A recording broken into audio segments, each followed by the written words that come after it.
So ang pangalan ng beach na to ay Stealth Beach Resort sa Calatagan, Batangas. Ayan.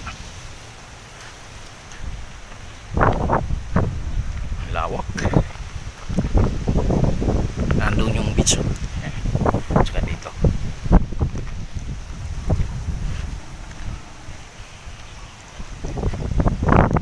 So ililipat lang natin yung sasakyan. Hanap tayo ng malilim.